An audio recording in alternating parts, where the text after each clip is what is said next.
Hi everyone, this is Michael of the Round Number One YouTube channel. Before I start, I want to express my sincere gratitude to all of you for visiting the channel today. Your support means the world to me. Now, I want to start off by sharing details about the 2025 WWE Hall of Fame, especially how this year's ceremony will be different. If you've seen the commercials for WrestleMania 41, they didn't include much information about the WWE Hall of Fame. The WWE Hall of Fame is a prestigious event that pays homage to the legendary wrestlers and personalities of the industry. Unlike the Hockey Hall of Fame in Toronto or the Baseball Hall of Fame in Cooperstown, there isn't a physical building. Instead, they hold this ceremony every year alongside a WWE event. The first WWE Hall of Fame was announced in a video package for Andre the Giant's introduction during Monday Night Raw's March 22nd, 1993 episode. Over the years, the ceremony has occurred during events like King of the Ring and Survivor Series. Since 2004, it's been held with WrestleMania, which will continue in 2025. For the past couple of years, the Hall of Fame ceremony has happened at the same venue where SmackDown airs live right after Friday Night SmackDown. The WWE ring and stage get redecorated for the Hall of Fame in front of the SmackDown audience, wrestlers, their families, and special guests. Initially, we expected the 2025 Hall of Fame to happen after SmackDown during WrestleMania 41 weekend. However, it will take place at a different, more exclusive venue. The event is set for Friday, April 18th at 10 p.m. PT at the BleauLive Theater inside the Fontainebleau Las Vegas Resort and Hotel in Las Vegas, Nevada. This 90,000 square foot venue is a more intimate setting than the T-Mobile Arena, making it a truly special experience for all to enjoy the ceremony. So why the change?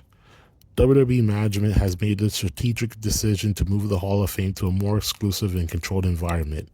This move is aimed at ensuring that everyone present respects and fully enjoys the environment. An exclusive pre-sale began earlier today, and I want to discuss ticket prices. However, that site is password protected, so I couldn't access that information. The general public can purchase tickets starting this Friday, March 14th at 11 a.m. ET at Ticketmaster.com. I can access the on-location premium tickets, so let's review the ticket packages available. There are 3 ticket packages, and they're all very pricey. First, the lowest ticket package starting at $2,500 per person, USD and up. So with this package, you'll receive an official Hall of Fame ceremony ticket, premium balcony and lounge seating, all-inclusive beverage with dedicated service throughout the ceremony, and dedicated on-location support. The second package is the Icon Priority Pass, tickets starting at $8,500 per person and up.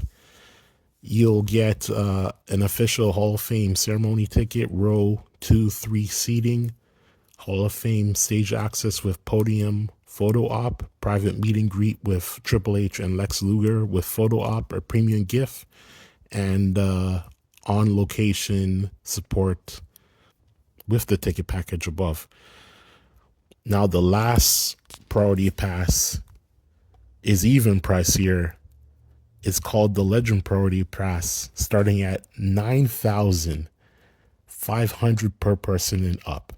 So 2 people, this is a $19,000 ticket package for 2 people. This is outstanding. This is for the real ballers. This includes the official Hall of Fame ceremony ticket, front row camera side seating, Hall of Fame stage access with podium photo op, private meet and greet with Triple H and Lex Luger with photo op, premium gift, and all other services provided in the package above. So let's talk about room rates. If you want to stay at the Fontainebleau, Las Vegas, they start at about $176 Canadian per night, but prices vary by room type and amenities. First off is the King Room. starting at around $155 Canadian per night. The standard room starting at about $189 per night. Double room starting at about $249 per night. Queen room starting at about $80 per night. These are all Canadian prices, by the way. Next is the 2-bedroom suite with mountain view starting at around $3,000 per night. And then you have this is in French, so I should be getting this pronunciation right since I live in Canada. The Fiora de Les Suites starting at about $5,000 per night. The resort will offer WWE fans up to 30% off room rates for new and existing Fontainebleau Rewards members. To become a member, sign up on the Fontainebleau Las Vegas website. And WWE has announced that more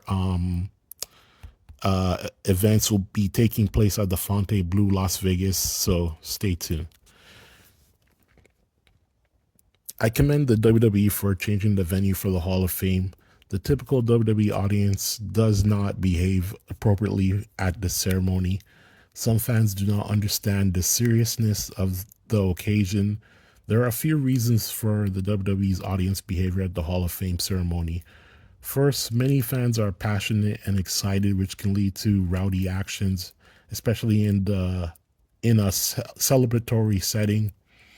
Second, the atmosphere is more relaxed than at live events with high energy, and chants or interruptions are ordinary. As a result, fans may be less restrained.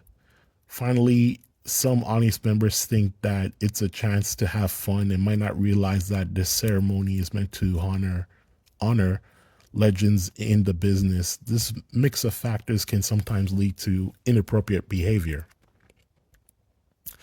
Now, moving on, this Monday's edition of Monday Night Raw on Netflix goes overseas to Brussels, Belgium. I'm thrilled to discuss new details surrounding the storyline involving The Rock, John Cena, Cody Rhodes, and Travis Scott. Following the events in Toronto at Elimination Chamber, the anticipation is high, especially since Cena will be live alongside Cody Rhodes. However, we are still uncertain about the presence of The Rock or Travis Scott on that March 17th episode of WWE Raw.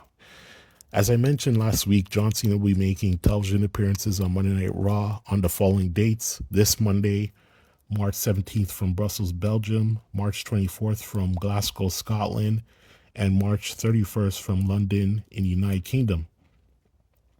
John Cena has also been confirmed for the following SmackDown live appearances: May 30, SmackDown in Knoxville, Tennessee; June 13th, SmackDown in Lexington, Kentucky; June 20th, SmackDown in Grand Rapids, Michigan.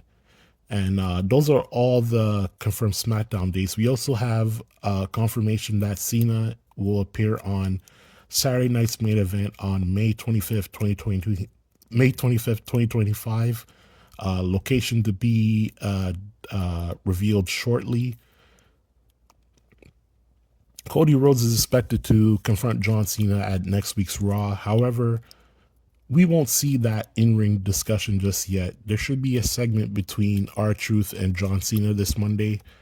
John Cena's heel turn could be taken to another level if Cody witnesses Cena being confronted by a fellow superstar who is not only a friend of Cody but generally admires John Cena.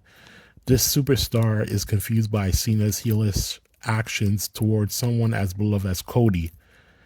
In this segment, R-Truth could ask Cena why he did what he did to Cody. R-Truth might try to charm Cena, appealing to him to return to his old self. Cena could reflect on his actions, admitting to what he did to Cody was wrong, yet he still enjoyed it. Following this, he could brutally defeat R-Truth. Having Cody witness this could add another layer of intensity to their feud, like transforming a Big Mac into a double Big Mac. And for your vegetarians who found that disgusting, I'll say something else. It would be like turning a Filet-O-Fish at McDonald's into a double Filet-O-Fish. This would be an incredible way to advance the storyline between John Cena and Cody Rhodes. Regarding Monday Night Raw next week, WWE has finally confirmed the 3 superstars they've been promoting with the move to Netflix globally: Roman Reigns, Bianca Belair, and Cody Rhodes. Raw is now considered the A show, and I would like to see these wrestlers stay on Monday Night Raw. Additionally, I don't understand why the WWE Champion and the Women's WWE Champion need to be on the same show. I hope WWE makes some changes during the upcoming Superstar Draft, placing the WWE Champion on Raw alongside the Women's World Champion, while the World Heavyweight Champion and the Women's WWE Champion are on SmackDown. Now, please skip ahead 2 minutes for those not interested in hearing about AEW, as I'll now discuss it. Tony Khan, an adult with no prior experience in wrestling, believes he can successfully run a nationally televised wrestling company despite never having organized an independent wrestling show beforehand. He thinks that he doesn't need to learn from industry veterans like Vince McMahon, Jeff Jarrett, Kerry Silkin, Gabe Sapolsky, or even Court Bauer. Instead, Khan believed that watching plenty of ECW, Ring of Honor, and New Japan wrestling is sufficient preparation. He has the financial support from his billionaire father, which allows him to live a luxurious lifestyle. He lives on a 400-foot yacht named Kismet. Because of this upbringing, he likely feels superior and thinks he cannot be taught anything new. Now, many of us have noticed the gradual decline of AEW wrestling. If Tony Khan had applied some common sense, millions of viewers would be tuning in to watch Dynamite and Collision each week. Cody Rhodes and CM Punk would still be AEW superstars. Additionally, AEW would be able to hold events in stadiums in countries like Australia instead of moving them to smaller arenas due to low global interest. Also, fans in the US would be excited to buy tickets for AEW shows. Now, there have been discussions about whether AEW holds production meetings. AEW fans passionately defend the fact that these meetings take place, even though confusion often emerges during live broadcasts. I imagine the backstage environment at AEW upholds the stipulation of no holds bar, meaning anything goes. So I mentioned Travis Scott last week, and I said I had no problems with what he did at the Elimination Chamber event. WWE likely talked to him about his participation, the stunts he could perform, and most importantly, how to protect WWE's business interests both on and off camera. I no longer watch AEW, but knew what happened at the recent pay-per-view event. According to NoDQ.com, during the AEW Revolution pay-per-view this past weekend, Queen of the Ring star Damaris Lewis was interviewed. She discussed her experience with the movie, saying, "One thing I learned about pro wrestlers is that you all know you're going to win before everyone else does. So thank you for teaching me that." However, Lewis's comments were criticized by some fans who accused her of exposing the wrestling business. I'm concerned that the producers did not adequately prepare her for her interview during the broadcast.